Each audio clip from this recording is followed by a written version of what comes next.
పూర్తి స్థాయిలో అయితే మత్స్యకారులు ఆందోళన నిర్వహిస్తున్నారు. వారికి ప్రధానమైన డిమాండ్ చూసుకున్నట్లయితే 11,500 రూపాయలు స్టైఫండ్ కావాలంటూ కూడా తమ ఎమ్మెల్యే పవన్ కళ్యాణ్ డిప్యూటీ సీఎంగా ఉన్నారు. ఖచ్చితంగా ఈ డిమాండ్లన్నీ కూడా ఇప్పుడు నెరవేర్చాలంటూ కూడా సమస్య వెంటనే ప్రభుత్వం నెరవేర్చాలని చెప్తున్న పరిస్థితి పూర్తిగా చూసుకోవచ్చు. మత్స్యకారులందరూ కూడా పెద్ద ఎత్తున రోడ్డుపై బైఠాయించారు. వీరందరూ కూడా వీరి ప్రధానమైన డిమాండ్లని ఇప్పుడే నెరవేర్చాలంటూ కూడా చెప్తున్న పరిస్థితి కనిపిస్తుంది. పూర్తి స్థాయిలో చూసుకున్నట్లయితే మనకి వీరందరూ కూడా పూర్తి స్థాయిలో ఆందోళన చేపడుతున్నారు. అయితే మత్స్యకారు సోదరులు మనతో ఉన్నారు, మాట్లాడే ప్రయత్నం చేద్దాం. అసలు వారు ఎందుకు ఇంత పెద్ద ఎత్తున ఉద్యమాలు చేస్తున్నారు అనేది, ధర్నా నిర్వహిస్తున్నారు కూడా చెప్పే ప్రయత్నం చేద్దాం. అన్న చెప్పండి, అసలు దేనికి ప్రధానమైన డిమాండ్లు ఏంటి చెప్పండి.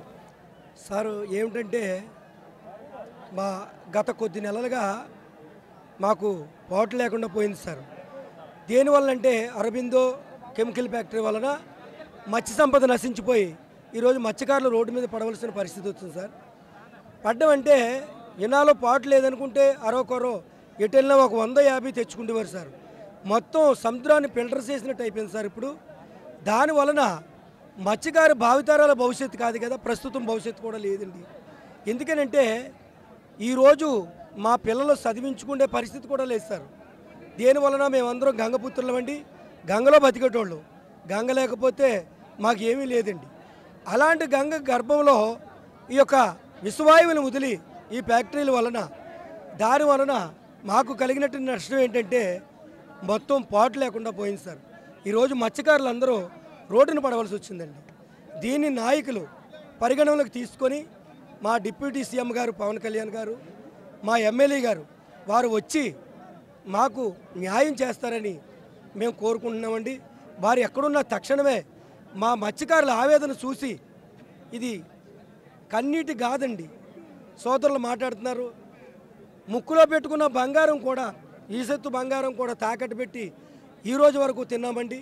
నిన్న నుంచి ఈరోజు వరకు ఎవరు భోజనాలు చేయలేదండి. ఇది సార్ జరిగిన పరిస్థితి.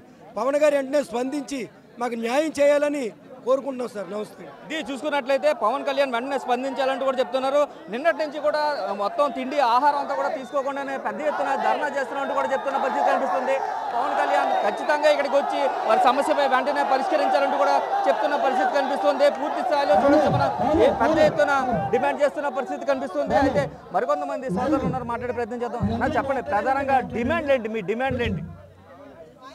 ఈరోజు ఏదైతే ఈ మత్స్యకారుల యొక్క ఉద్యమం ఏంటంటే, ఈ దివీసు అరవింద్ యొక్క ఫ్యాక్టరీల వల్ల వారు వదిలే వ్యర్థ పదార్థాల వల్ల సముద్రంలో కలుషితమై ఏదైతే గుడ్డు ఉత్పత్తి అవుతుందో అదంతా జీవనోపాధి అంతా చచ్చిపోవడం వల్ల ఈనాటి మత్స్యకారుడు జీవనోపాధి కోల్పోయే పరిస్థితి కలిగిందండి. ఎప్పుడూ లేని విధంగా సుమారు ఈ సంవత్సరంలో 5 నెలల నుంచి 6 నెలలు ఒక్కరోజు కూడా బోటు ఫిషింగ్కి వెళ్ళిన సందర్భం లేదండి.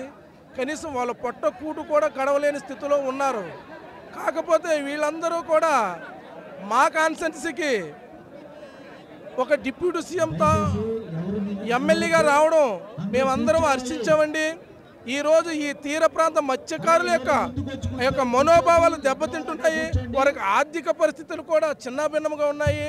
మీరు కలగజేసుకొని ఏదైతే ఈ ఫ్యాక్టరీల వల్ల నష్టం వాటిల్లిందో ఈ నష్టాన్ని ఈ ప్రజలకి ఎలా భర్తీ చేయాలో అన్న ఆలోచన ఏంటంటే, మా యొక్క ప్రజల ఆలోచన ఇక్కడ పక్కనే ఉన్న ఒక భైరపాలెం ప్రజలకు ఒక రాయితీ చొప్పున సంవత్సరానికి ఒక్కొక్క కుటుంబానికి నెలకు 11,000 చొప్పున అందిస్తున్నారు. అలాంటి ప్రత్యామ్నాయం ఈ తీర ప్రాంత ప్రజలకు కలగజేయాలి. వారి యొక్క మనోభావాలను కాపాడవలసిన బాధ్యత మా యొక్క ఎమ్మెల్యే డిప్యూటీ సీఎం కాబట్టి చేస్తారనే ఆలోచన ఆకాంక్ష ఈ తీర ప్రాంత ప్రజలకు, ఈ కాన్స్టిట్యున్సీలో ఉన్న మత్స్యకార ప్రజలు కూడా మిమ్మల్ని ఎంతో నమ్మి మీ వల్ల ఈ యొక్క కార్యసిద్ధి కలుగు చేస్తుందని ఆలోచిస్తున్నాము. మీరేదైనా భరోసా మీరు కానీ అధికారులు కానీ ఇస్తే ఈ యొక్క ఉద్యమం నిర్మిస్తారని నేను మనస్ఫూర్తిగా కోరుకుంటున్నాను. ఈ టోటల్ గా చూసుకున్నట్లయితే పూర్తి స్థాయిలో ఇప్పటికే మత్స్యకారులకు పెద్ద ఎత్తున డిమాండ్ చేస్తున్నారు. ఏదైతే వారి ప్రధానంగా చేస్తున్న డిమాండ్లు స్టైఫండ్ కావచ్చు, మత్స్యకారులకు సంబంధించిన ఇన్సూరెన్స్ కావచ్చు, ఈ పూర్తి స్థాయిలో ఇవన్నీ కూడా కంప్లీట్ చేస్తే డిప్యూటీ సీఎం పవన్ కళ్యాణ్ వచ్చి హామీ ఇస్తే మాత్రమే పూర్తి స్థాయిలో అయితే దీనికి సంబంధించి ధర్నాను విరమిస్తామంటూ కూడా చెప్తున్న పరిస్థితులు ఇక్కడ కనిపిస్తున్నాయి.